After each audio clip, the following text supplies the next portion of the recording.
We're coming to tear down Australia's corrupt regime.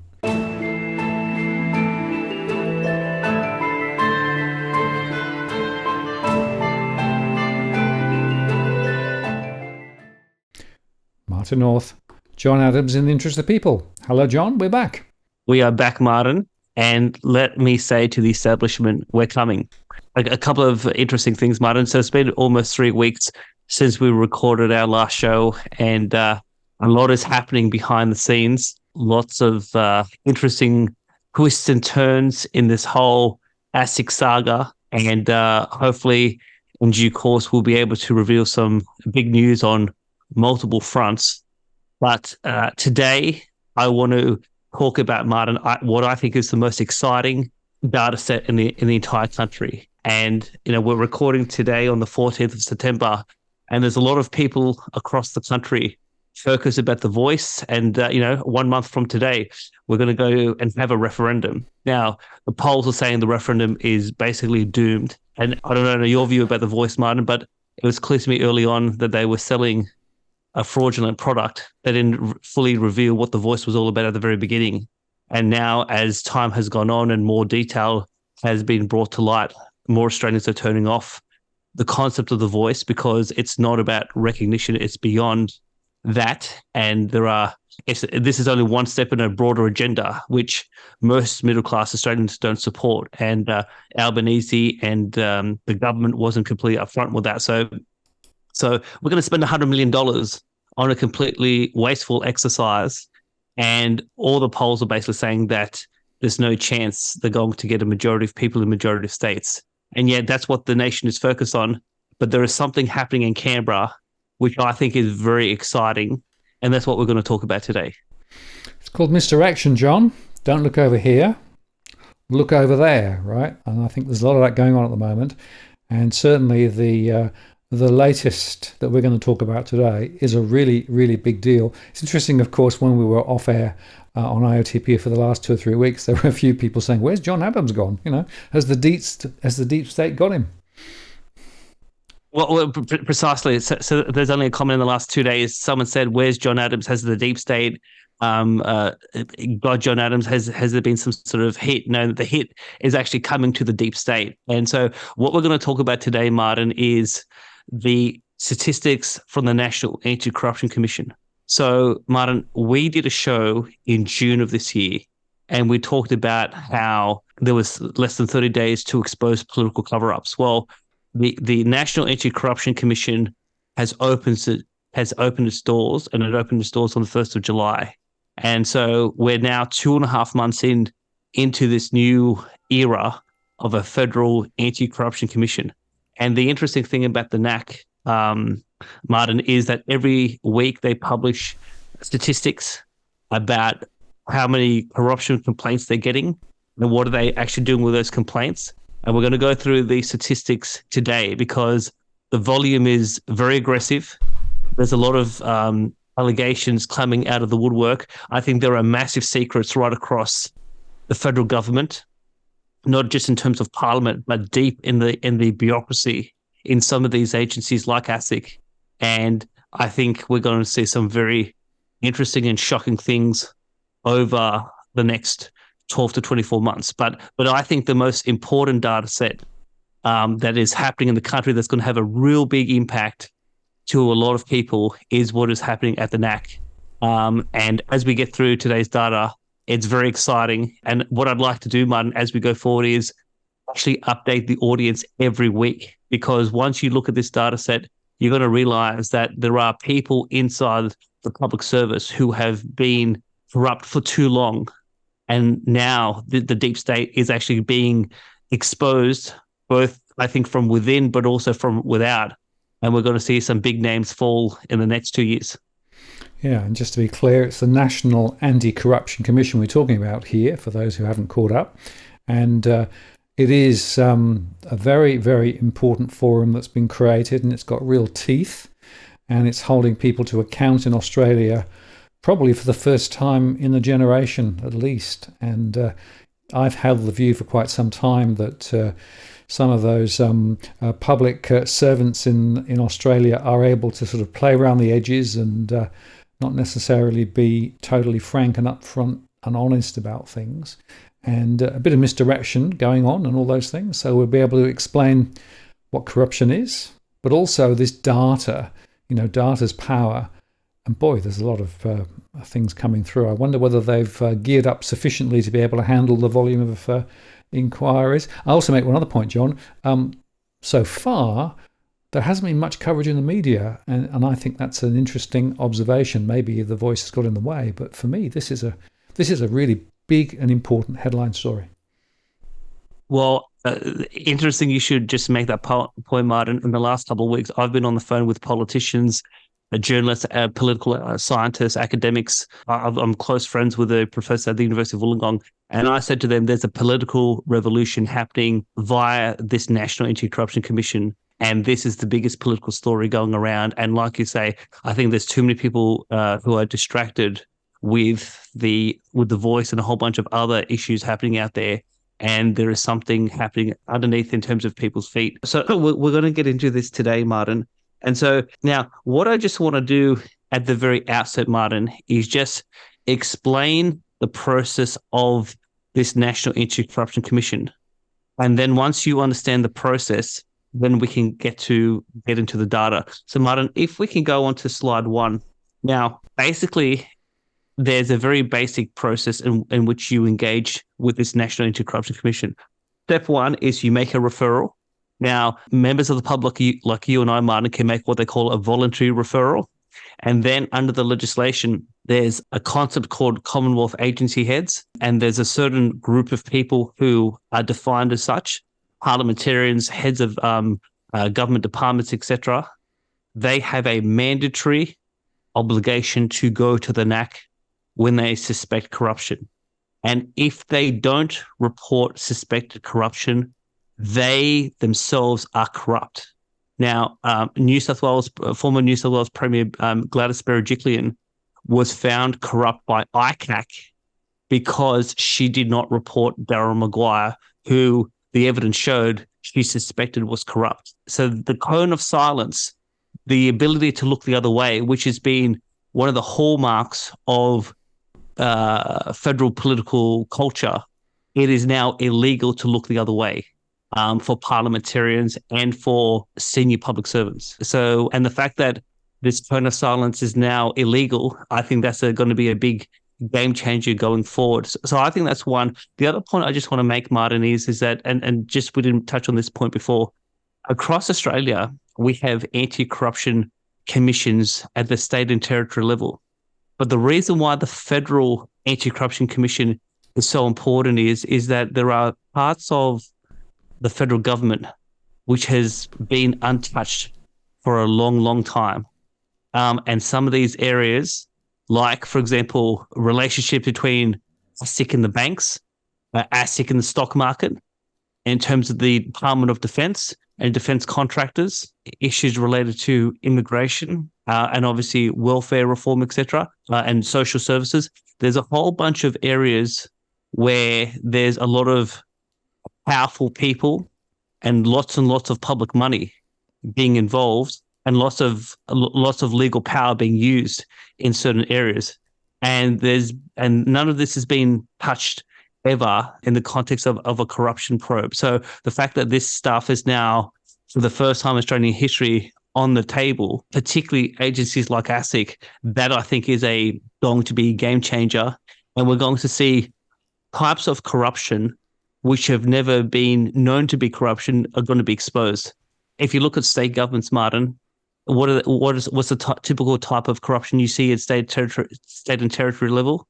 It's either government grants, land deals, property development. And the reason why it's those type of things is because that's typically what state governments are responsible for, particularly around property development. But when it comes to particularly in terms of big national responsibilities and whether those responsibilities are being exercised in the interest of the people, we're going to see very new types of corruption. And the great thing about the NACC, Martin, is they're not looking at just current manifestations of corruption, they're looking for historical cases as well. So things that may have happened in the last 10 years, etc. So I think there's been a lot of things that have been kept underground for too long. And I think this is going to start to percolate up. So just to go back to the slide. So obviously step one, we make a referral. Now, once you make a referral, it goes on to what they call the first assessment stage or triaging. And basically the complaint or the referral has to meet two tests. Test one, can you name a Commonwealth public official? And test two is, can you specify an act of corruption? Now, we're going to get into this in a second, but an act of corruption is very specific.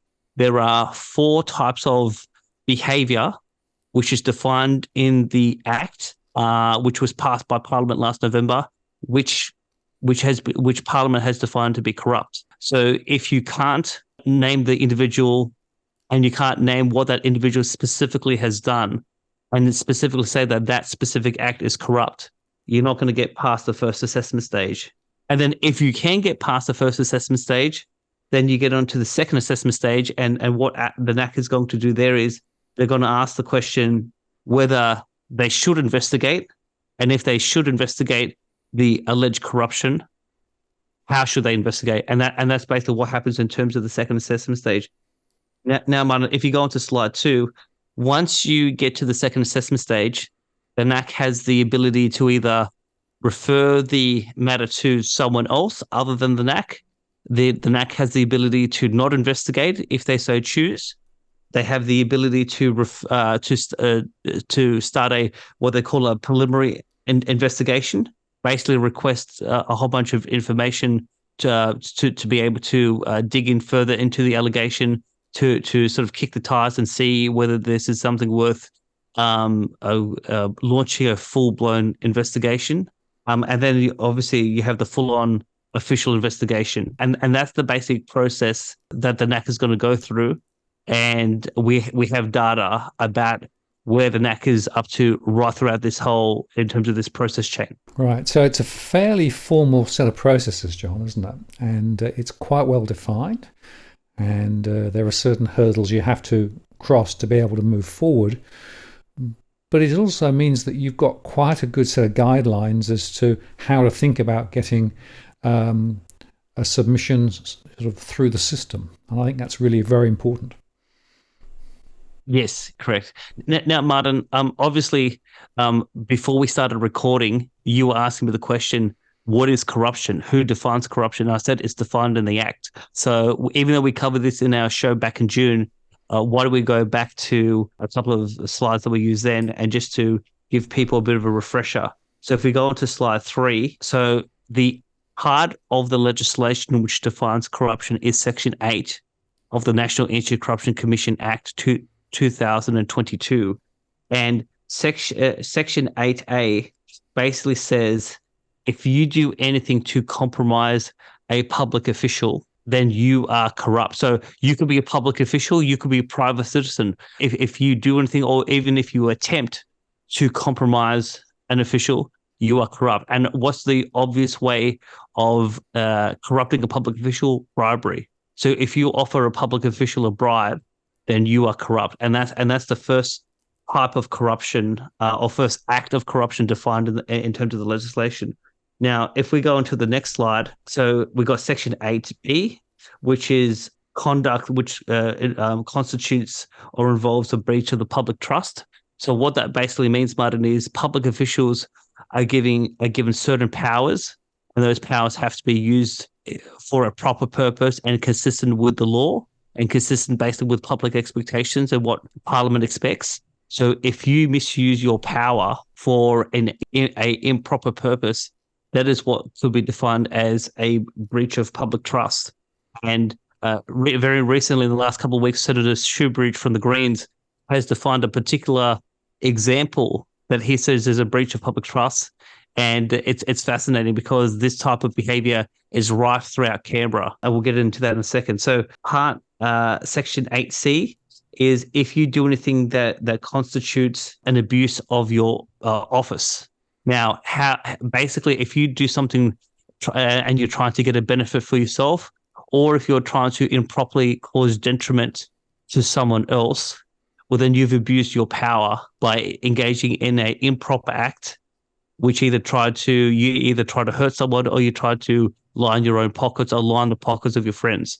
But then 8D is if you mishandle government information.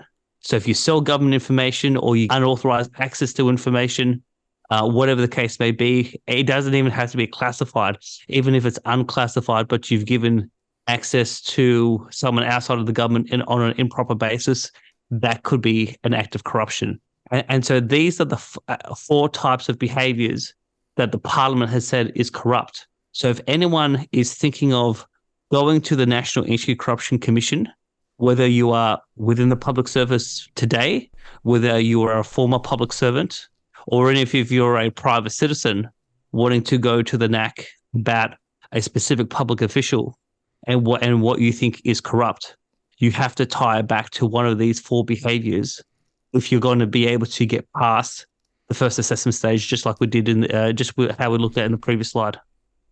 Right, but that is interesting because, for example, if we go back to the ASIC situation, if you actually had an inquiry that ASIC ran, but they hooked their shots, as it were, they didn't do a thorough piece of work, and perhaps they were protecting people, maybe corporates, etc., under that definition, that would be corruption, wouldn't it? Yes. Well, so if there and funny you should mention that, Martin, because we're going to go back in the next couple of weeks and replay some of the testimony that was provided at the last rounds of public hearings in relation to ASIC.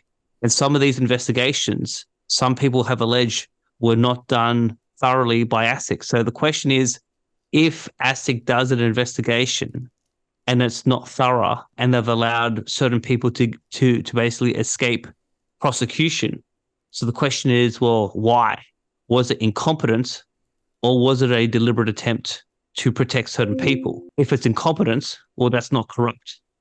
If this was done on purpose to assist certain individuals or certain corporations, that is corrupt. And it doesn't necessarily mean that you've taken money and you've taken a bribe or you've taken money and lined your own pockets.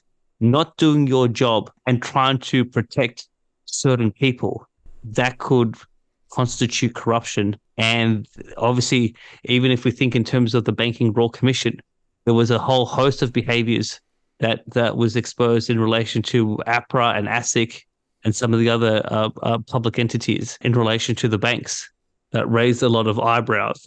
And it'll be very interesting to see whether the NACC goes back to look at some of those examples from the Banking Royal Commission and whether they want to actually define some of those set of behaviours to be corrupt or not. Right, and that's another important point, as you made the point earlier on. They can go back and look at things that have happened in the past, as well as the pipeline of current events. So effectively, there's nowhere to hide now.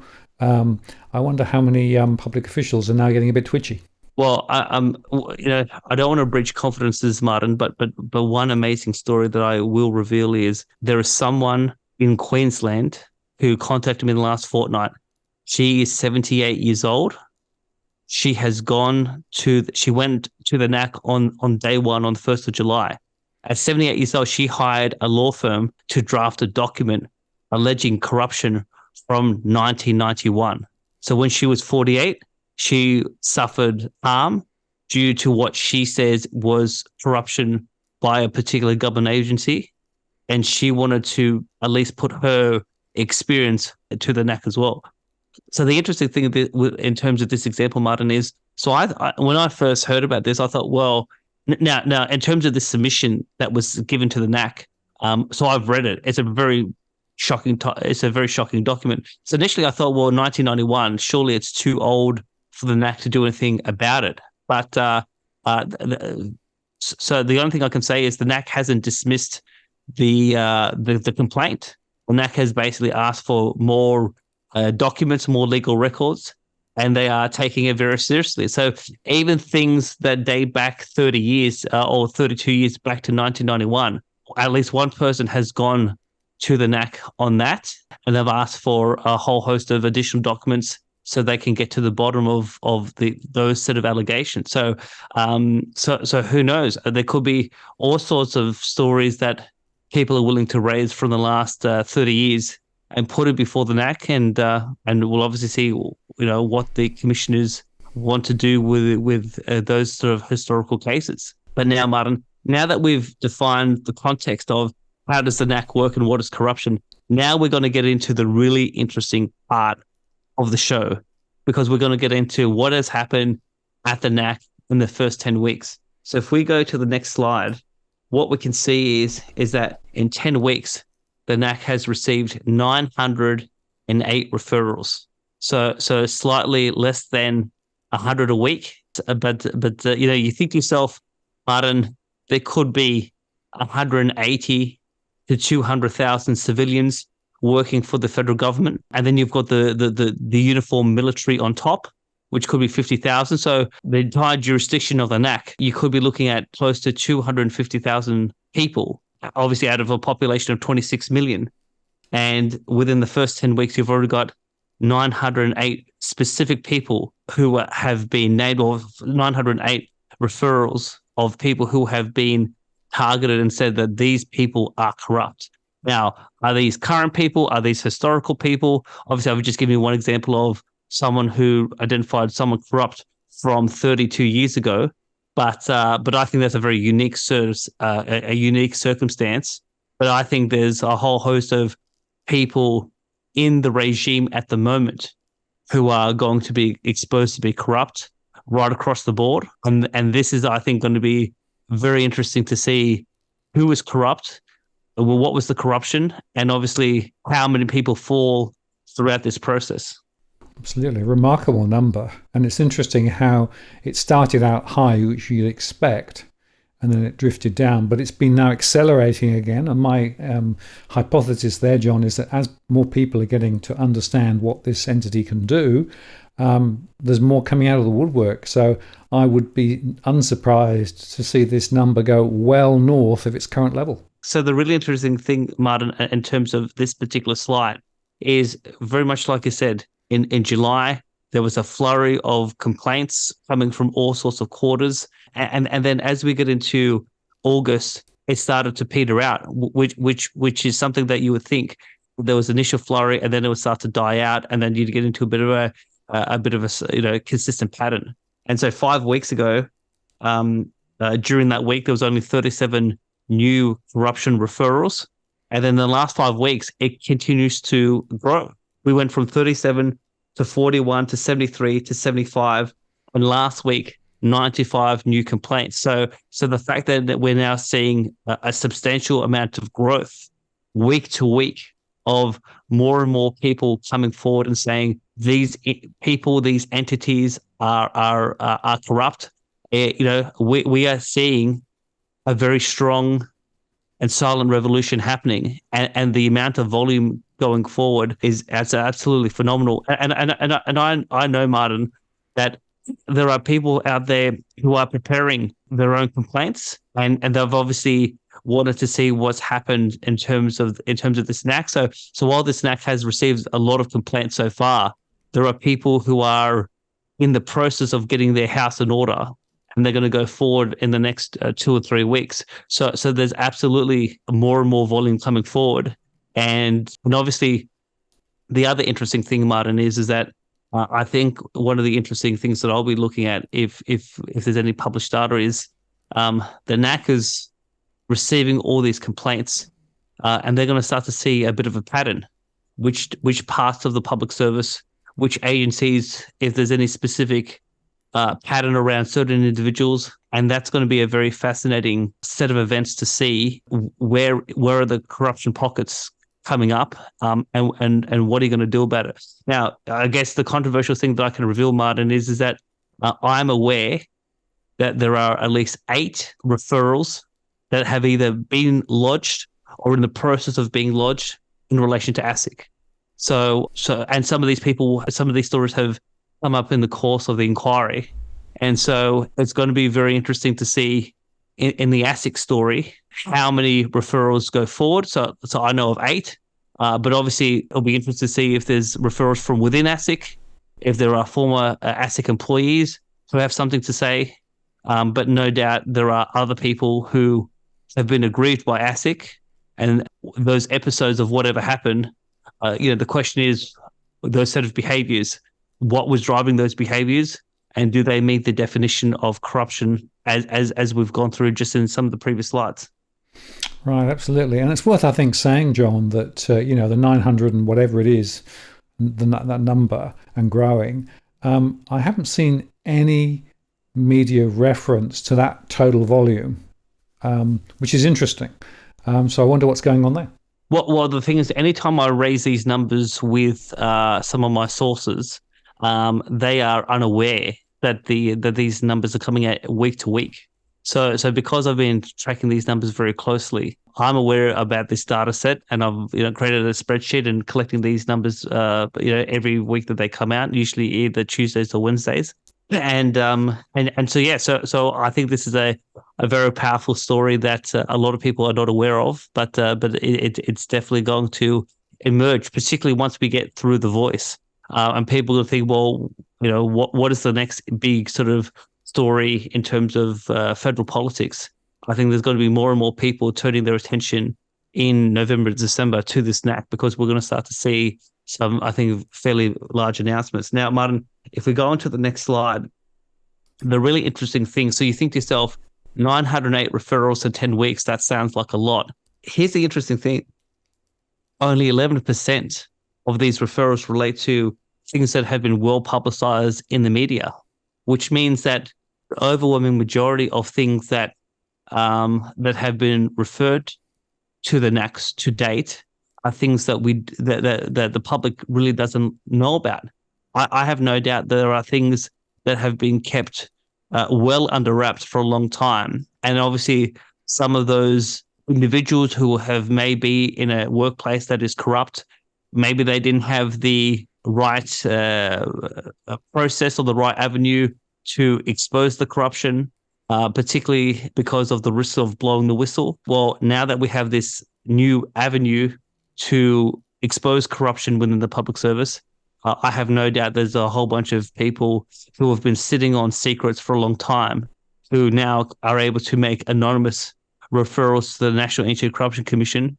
And there's obviously now a formal process of how to deal with those allegations, and then obviously for those allegations to be properly investigated and for corrupt officials to be exposed and for that sort of set of behavior to be stamped out. And I think that's a very exciting development. Now, so when you think to yourself, okay, so there's 11%, maybe about 100 referrals that are well known to in terms of the public. So if we go on to the next slide, so if we think about what are the topics or what are the referrals that have been well publicized in the media to date, I mean, so robo-debt was obviously one of them, and we have the Royal Commissioner who basically had a sealed chapter of the final report, which has parts of it have been referred to the NACC over alleged corruption by potentially former ministers, if not senior public officials.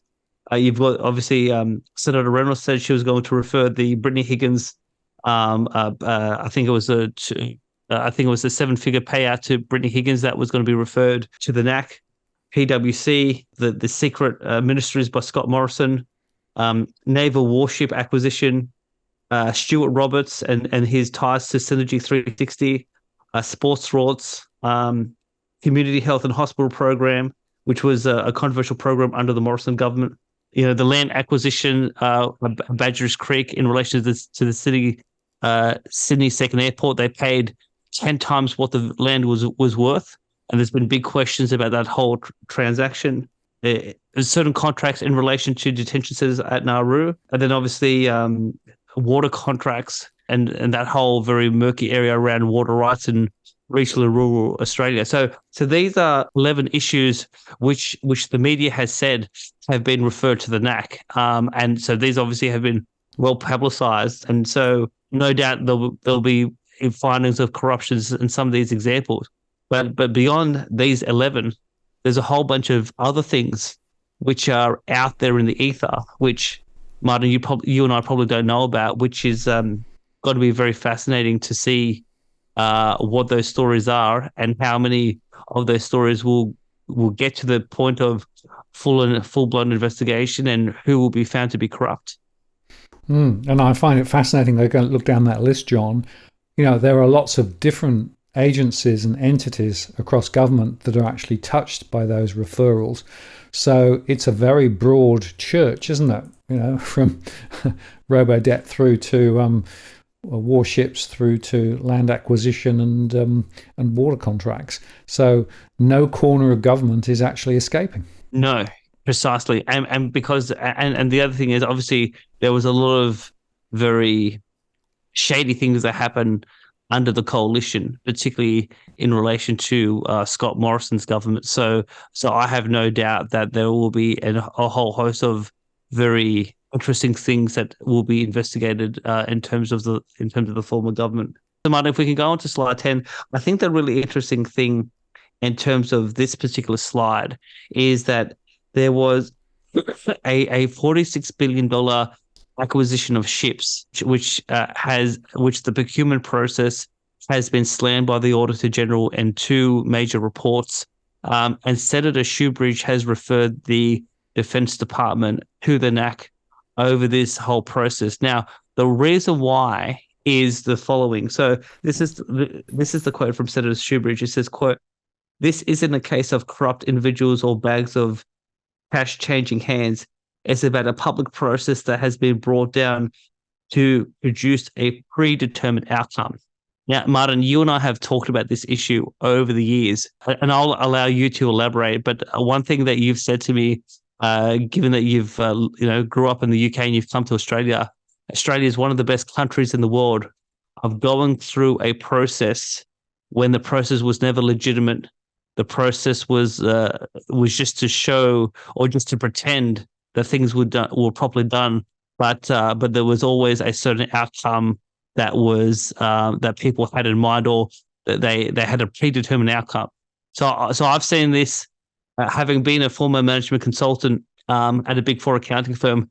I've seen this in Canberra all too often. You have public officials who want to do something in terms of public policy. They need some expert to say that this course of action is the appropriate decision. You go spend $200,000, $300,000 on a Big Four consulting firm to produce a report, and the report is there to engineer the outcome that you want. And there was never any legitimacy about the consultancy. You just needed someone to give you the tick so you can go off and do what you wanted in the first place. So in this particular example within the Department of Defense, Senator Shoebridge is saying is they knew who they wanted to give the contract to, but obviously under the procurement rules, you have to go through a proper tender process, and the Department of Defense didn't actually go through a proper tender process. They went through the motions. The entire process was symbolic. Certain steps and certain documents weren't produced, or certain steps wasn't followed, and that was slammed by the Auditor General. And why did they go through a procurement process? Because they had to, but it was never legitimate. It was never legitimate. And so Senator Shoebridge is saying, if you go through a process, if you're pretending to go through a process, but you know what the outcome is all along, that is corrupt. That is a breach of public trust. And dare I say, half the public service does that on a routine basis. So if this is the standard of corruption, we can find a lot of people who are corrupt right throughout the public service. Yeah, and just to go back to what you mentioned that I said previously, I was astonished how often, as I got involved in a whole bunch of different issues as a consultant and working in big industry as well in Australia, how often it was form versus substance. You needed to be seen to be doing something that looked like it was actually, tackling the issue, but the critical issue was being seen to be doing something, not actually tackling the issue. And in fact, there were very senior executives like bumped up against who were past masters at being seen to be doing the right thing, but not actually doing the right thing.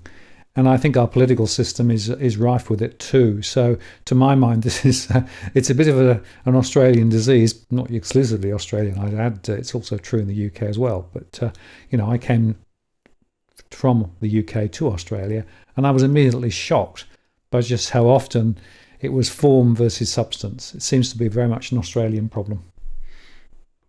Well, the interesting thing is that in relation to ASIC, I mean, you and I covered this in a previous show where the national media manager at ASIC, Gervais Green, basically wrote an email in October last year about my about the Adams report, my public analysis about ASIC, and he basically said we have to be seen to treat Adams seriously, even though he in his report they don't deserve our they don't deserve our attention, they don't deserve the time of day, but we have to be seen to take this guy seriously because I was generating media and I had a number of politicians who were in favor of calling for in terms of an ASIC inquiry. So this whole issue of appearances is but maybe it is an Australian disease, but obviously, and we'll have to wait and see whether the NACC actually defines this as corrupt or not. But it's very interesting that Senator Shoebridge, who has a very strong track record on integrity issues in the New South Wales Parliament, is now basically saying at the federal level, you can't just go through the motions. If you're being paid by the taxpayer to go through a process, the process must be proper. You must go through a process, whether it's a genuine procurement process, a genuine grant process. If the government's giving money to a certain group of people, there has to be proper investigations done if you're a law enforcement body. Because if you don't go through a proper process and you're just going through the motions, that could constitute corruption. Absolutely. Very, very important lesson there, and we'll see how that plays out. Now, it's also worth highlighting, John, isn't it, that there are a bunch of referrals yet to be assessed? Yes, Martin. So basically, the story of the NACC, if we're looking just in terms of the statistics, in 10 weeks, 908 referrals. In the last 5 weeks, the number of new referrals per week is going up. And because there's been this increased volume, what does that mean? It means there's now a massive backlog. So as of Monday of this week, there was, according to the NACC, 198 referrals yet to be assessed. So basically we got 908 and you've got 198 yet to be assessed. So what does that mean? That it means that about 700 referrals have been processed, at least at the first stage or more. But even though every week they're getting a larger number of referrals, you still have a truckload of referrals that haven't even been touched. And I think this is going to be a very interesting issue of if the pace of referrals continues to grow, who knows, maybe the NACC will need more staff to process such a large avalanche of corruption allegations coming forward from the public at large as well as the public service. Or maybe they will revert to the ASIC practice of saying we've got this big AI thing, so we can process thousands and thousands of submissions in almost no time at all. Call me an old cynic. I don't think it'd be a good step for the NACC to copy the practices in terms of ASIC, but we'll have to see what happens in terms of as we go forward. Now, in terms of the next slide, Martin, is that so the important thing is that if we think about how we started this conversation in terms of the processes, so you make a referral, and then the first step is this first assessment stage, which is you have to identify a public official, a Commonwealth public official, and then you have to identify an act of corruption as defined in the Act. Now, so far, out of the 710 submissions that have been actually processed, given that there's 198 yet to be touched, 43.7% have failed the first hurdle. So there's about 310 that haven't either named a public official or specified an act of corruption. And most of so when I've looked at these statistics, that when they've given a bit of a breakdown, the majority of these referrals, Martin, that can't pass the first gate. The reason why they fail the first gate is some people are having trouble articulating a specific act which is corrupt, consistent in terms of the law.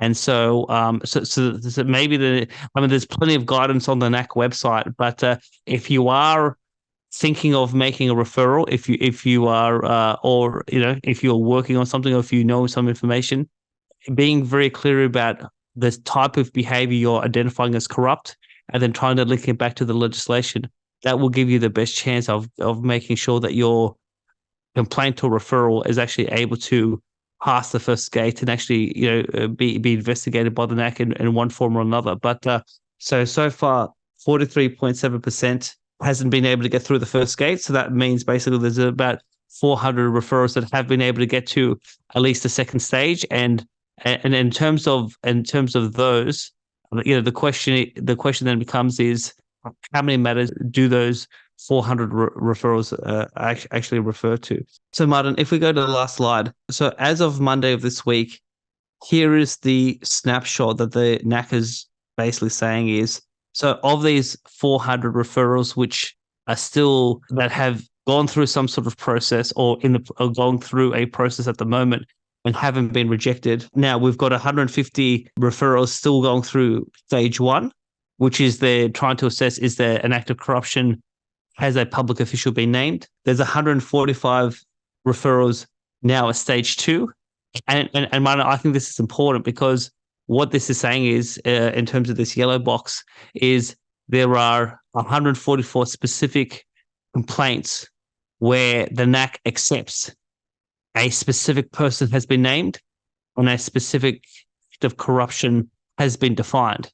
Now, obviously, they have to investigate to see whether that allegation is true or not. But if you've got 145 targets and you're 10 weeks in, and the volume continues to grow, and there's 200 referrals that you haven't even touched, 145 corrupt public servants sounds like a lot of people, particularly if they are in terms of the more senior ranks. I think that's a very important statistic. And then the NACC this week has announced for the first time they've launched 5 preliminary investigations. So they've now requested more information on 5 specific matters so that they can actually figure out whether there is some substance to these allegations. And the NACC in the first 10 weeks have now launched 2 full-blown new investigations. And there are 6 investigations from this legacy agency called the Australian Commission for Law Enforcement Integrity. And so this commission was looking at law enforcement bodies like the Federal Police, in terms of ASIC, investigators, and then in terms of other bodies that do some form of investigative work. There's still 6 matters that have to be investigated from that. But beyond those 6 legacy matters, the NACC has opened up 2 full-blown investigations. Now, Martin, on the grapevine, I've heard that the NACC has recruited significant numbers of people. They've seconded some of the best investigators from around the country, and this agency has hundreds of staff, and so they've got a full complement of workers going through this massive volume of complaints, and now they're getting into the investigation phase. And dare I say, I think this is going to be a very interesting moment. That some parts of the government that has been secretive and obstructive and hidden for too long is now going to be brought out into the light, and we're going to see parts of the government which the public knows there's something wrong, that it's going to be exposed. And so obviously we've done a lot of shows about ASIC. There's a whole host of behaviors at ASIC which have been very alarming. As I said during this recording, I know of 8 referrals that have either already been made or in the process of being made. And so the only thing I can say to ASIC officials, if they're listening, is if you are at ASIC at the moment, if you've seen something that you think is improper, perhaps best to speak out now, because if the NACC starts to investigate ASIC in the next 6 to 12 months, and I think there's a very strong possibility that the ASIC will be under a corruption investigation within the next 12 months. If you don't blow the whistle now, you could be found out yourself if you know something and you didn't speak out. So it's a very interesting story. So, but Martin, in summary, there is a revolution happening. This is the fight back against the deep state, both from outside of the government, but no doubt in terms of public officials who are good people from within, they're blowing the whistle. We're seeing a massive volume of referrals go to the NACC. I think we're going to see a barrage of more referrals coming forward. I think this volume is going to continue to pick up pace as we go forward into the next few months.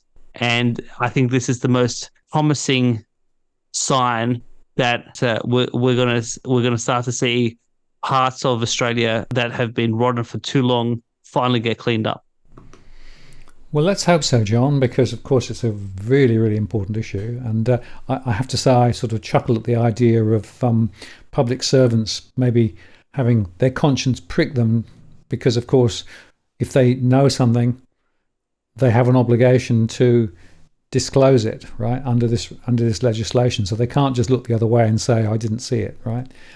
If they know it, then and it's proved that they actually didn't do what they should have done, they are in a heap of trouble. So very, very encouraging. I'm a little skeptical. We'll see how it runs, but at least we'll track the numbers each week and be able to report back to the viewers here. And I guess it's encouraging to see this. And also, we should encourage our viewers, if you know of an issue that ticks those boxes, here is now a mechanism to actually get it into play. And it means that those public officers can't now just look the other way and said, we know nothing about it. So in terms of looking at this in the context of the interests of the people, it's a positive move. I would agree with you, Martin, that I think that this is a game changer. But also, as we go forward in terms of the ASIC inquiry, I think this NACC is going to be a game changer in terms of the ASIC inquiry, because we have a public hearing coming up on the 4th of October, and then we'll probably have a few more public hearings before we see the final report. And obviously, Senator Bragg and Senator Walsh, who are leading the inquiry, because they are defined in the law as Commonwealth agency heads, they have a mandatory reporting obligation to the NACC, and it'll be very interesting to see whether the inquiry makes referrals.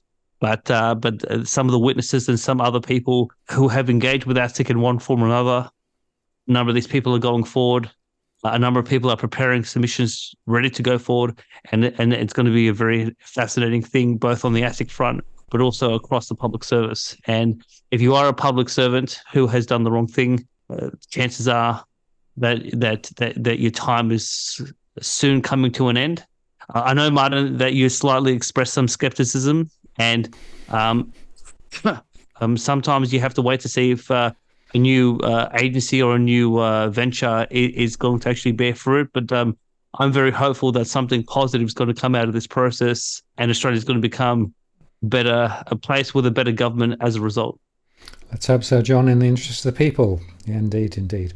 Thank you for that, and I look forward to the next episode. And in the interest of the people, we'll be back with more news about NACC and ASIC and all those other critical issues. Thank you, John. We'll see you later. Martin North, John Adams, in the interest of the people. We'll see you next time.